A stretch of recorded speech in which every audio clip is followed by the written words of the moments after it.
کہ اگر کوئی یہ کہے کہ جو میلاد مصطفیٰ صلی اللہ علیہ وسلم کا انکار کرتا ہے تو اسے قل یا ایھا الکافرون کا خطاب ملتا ہے، کیا یہ صحیح ہے؟ نہیں، یہ بالکل ٹھیک نہیں ہے۔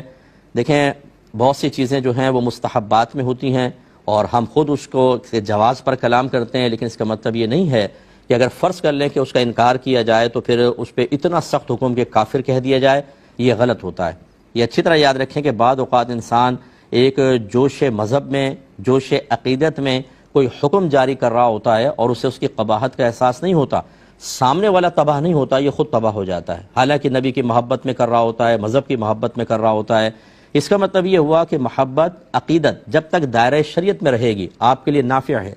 اور اگر وہ دائرہ شریعت کو ہی پھلانگ جائے تو آپ کا، اگر یہ آپ کی خوش فہمی ہے کہ میں اللہ کے بارے میں، اس کی محبت میں جو کچھ کہتا رہوں، نبی کی محبت میں جو کچھ کہتا رہوں، اہل بیت اطہار صحابہ کی محبت میں کچھ بھی کہتا رہوں، میری آخرت میں کوئی گرفت نہیں ہوگی، تو یہ آپ کی خوش فہمی ہے۔ اس پر دلیل لائیے قرآن و حدیث سے۔ آپ کے نبی کریم صلی اللہ علیہ وسلم ارشاد فرماتے ہیں کہ جو کسی مسلمان کو کافر کہے اور وہ کفر کا اہل نہ ہو، یعنی وہ کافر نہیں ہے، تو یہ کفر کہنے والے کی طرف لوٹ آتا ہے۔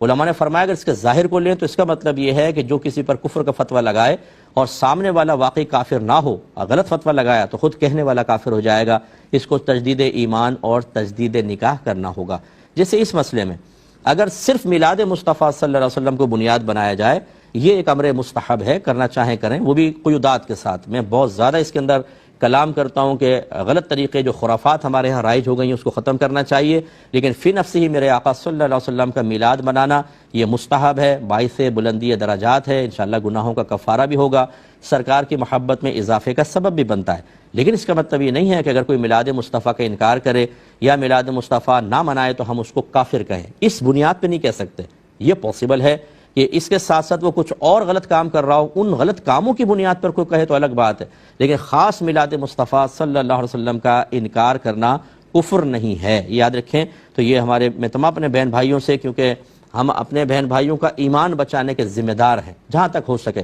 تو اس لیے ہم آپ کو صحیح مسئلہ بیان کریں گے۔ جوش جذبے میں آگے نہ بڑھیں، اپنی لمٹ کو کراس نہ کریں۔ آج کل اسٹیجز کے اوپر وہ کافر، فلاں مشرک، فلاں بدعتی، اتنی جرات مندی کے ساتھ بیان ہوتا ہے،